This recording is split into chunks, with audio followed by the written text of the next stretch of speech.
Hi,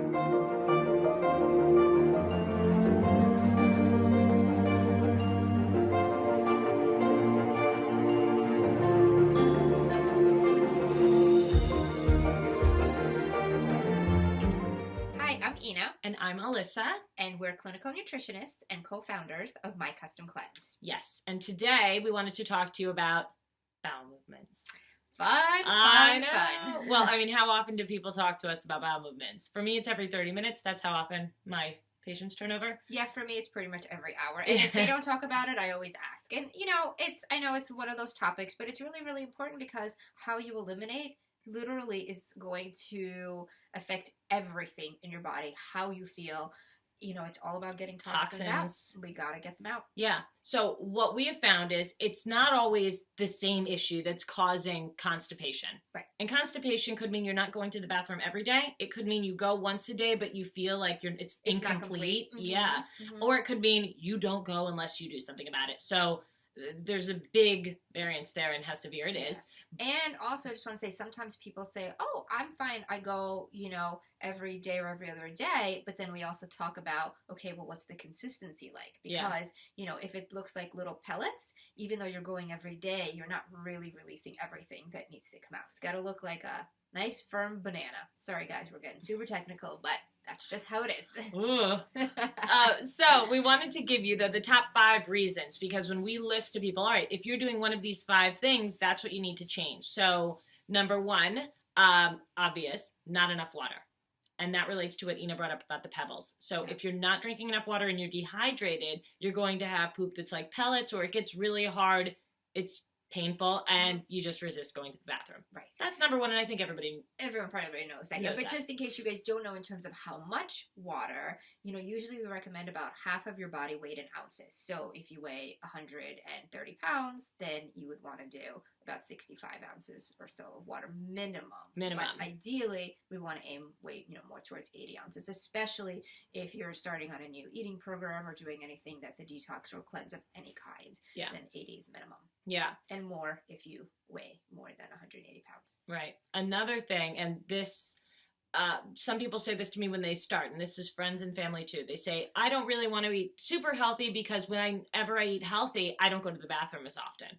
I hear that all the time as well. Yeah. So if you're talking to someone who's eating cheese and crappy food all the time, eliminating those inflammatory foods means your body's going to create less mucus, which makes things slip out a little easier. So obviously, if you stop eating macaroni and cheese and pizza and stir fry with way too much oil, you're not going to have as much inflammation, and therefore your body is going to move things slower. Right. It's not permanent. It's not permanent. And I think what's important to remember is that even though if you were eating a lot of these crappy foods and you felt like you were going every day, unfortunately it was almost like fake. Like your body wasn't really eliminating. Your body was almost like purging. Yeah. Exactly. And your body's like, get this out. So even though it may have been daily, it's not the best thing. So when you do start eating healthier, it may just take a week or 2 for it to balance out. And there's things you can do. And there's things you can do. Absolutely. Of course, the water. And do you want to talk about Bloat Buster? Yeah. So our product Bloat Buster is great because it's not something like senna root or Senecot. So that actually irritates the side of the colon, and therefore then it creates mucus. So the irritation is then what creates the mucus, similar to eating those bad foods. Right. Bloat Buster doesn't have those side effects. And we've had people get colonoscopies after being on it, and there is no discoloration. It's non-habit forming. That's the important thing. It's not habit forming. It's really just a combination of magnesium and a few herbs and digestive enzymes just to get everything to go through without irritation or pushing it through. It works really well. That's one of our, when people start Bloat Buster, they love it. They tell their friends and their family about it. And for us, we've noticed that's always a wonderful sign that it's obviously working for people. Yeah. Something else you can do if you have it at home before you make a purchase, you can drink aloe vera juice. You want to get organic aloe vera juice, and you can dilute it and drink it diluted throughout the day, or drink it straight, get in like 6 to 8 ounces in the evening. Yep, that would be great. And that helps too. You could also buy the actual aloe vera leaf. It's like those long, triangular looking leaves that you could see in the health food store. Why are you looking at me like that? I get it. Because Ina would buy the real leaf and like milk that thing herself, right, and I would just buy the organic aloe vera juice. But whatever floats your boat. But just so you guys know, it's not that hard. Literally, you buy the thing, you cut it, and then you just squeeze it into your water. That does sound super easy. Yeah, very easy. I think I'll try that. Another one that surprises people, when my clients email me and they say, you know, I'm eating everything I'm supposed to eat. I meal prepped and I'm not going to the bathroom all of a sudden.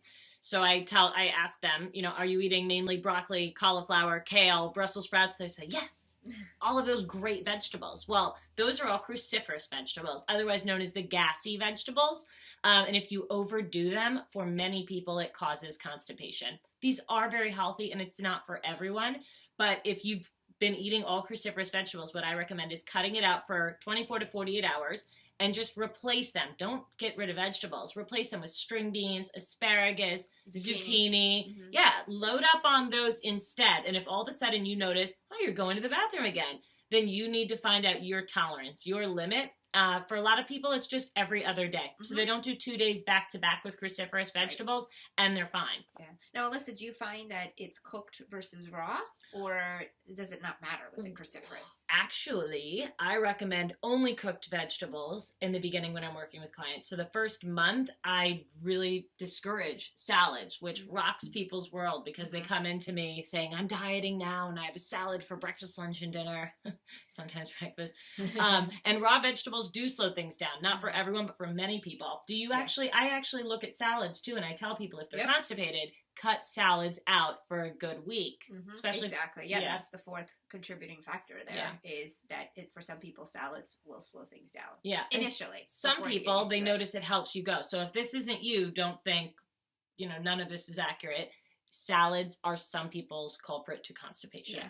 And that's really the thing, you know, because we are all so different, and that's something Alyssa and I are constantly talking about, and that's really the whole you know, benefit of the customization is we all do need something different. That's why we want to give you guys a few of the reasons that we see so that you know what it, you know, the options, and then you can try it out and see which is right for you. Because if it's just one thing, it's probably not going to fit every person. Yeah, so you may find that if you do have constipation from time to time, that what we've been telling you, one of these fits your routine. Yeah. And then finally, fiber. Yeah. Now, you guys all know, obviously, fiber is good for digestion. It's good for elimination. So why is it that people may not get enough fiber when they're starting to eat healthy?